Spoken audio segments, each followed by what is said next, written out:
চুড়ি হচ্ছে অনেক মেয়েদেরই খুবই ফেভারিট একটা অর্নামেন্ট। আর আপনি যদি যান ঢাকার ৩০০ ফিটে, তাহলে আপনি দেখতে পাবেন চুড়ির ইউনিক ইউনিক অনেক কালেকশন। তবে দামটা একটু মনে হলো চওড়া।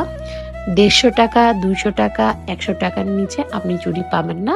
অনেক দামাদামি করে নিতে হয়। আমি এবং আমার ফ্রেন্ড তারই চেষ্টা করছিলাম।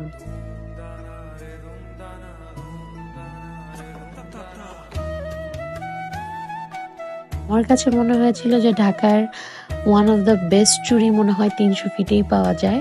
খুবই ইউনিক কালেকশন, খুবই সুন্দর কালার। আমার কাছে কোয়ালিটি গুলোও খুবই ভালো লেগেছে দাম অনুযায়ী।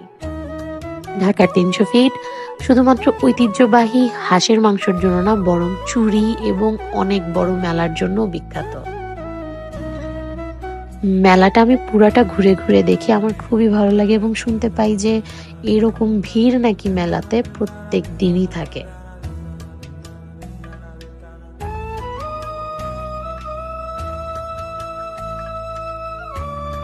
নাগরদোলাতে আমি অনেক চড়েছি, কিন্তু এগুলোতে কখনোই চড়া হয়নি, তাই আজকে এগুলো ট্রাই করব।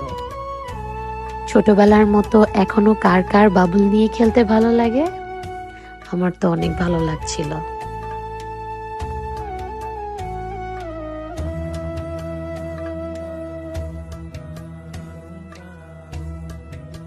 ফাইনালি উঠে পড়লাম এইরকম নাগরদোলায়। আমি জানি না এটাকে নাগরদোলাই বলে নাকি চরকি বলে মনে হয়।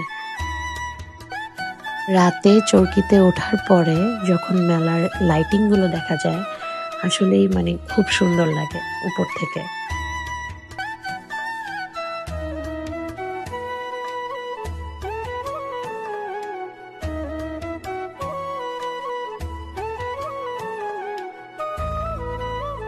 চরকিতে উঠে যা বুঝলাম, চরকিতে উঠতে অনেক মজা, কিন্তু নামার সময় একটু ভয় লাগে।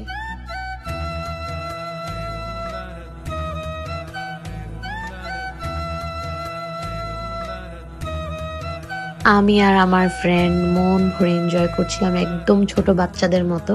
ফ্রেন্ডদের সাথে আসলে কাটানোর সময়গুলো খুবই সুন্দর থাকে, খুবই।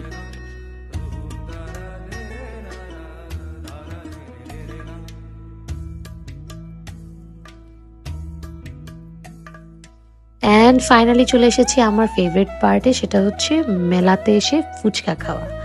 ফুচকা যদি না খাওয়া হয় মেলাতে, আমার মনে হয় মেলাটার এনজয়মেন্টটা একটু একটু অপূর্ণ থাকে। এবং আমার কাছে ৩০০ ফিট এরিয়া অনুযায়ী, ক্রাউড অনুযায়ী ফুচকা এবং ফুচকার দাম দুটাই ভালো লেগেছে। এবং thanks for watching my vlog. See you in another video. Thank you.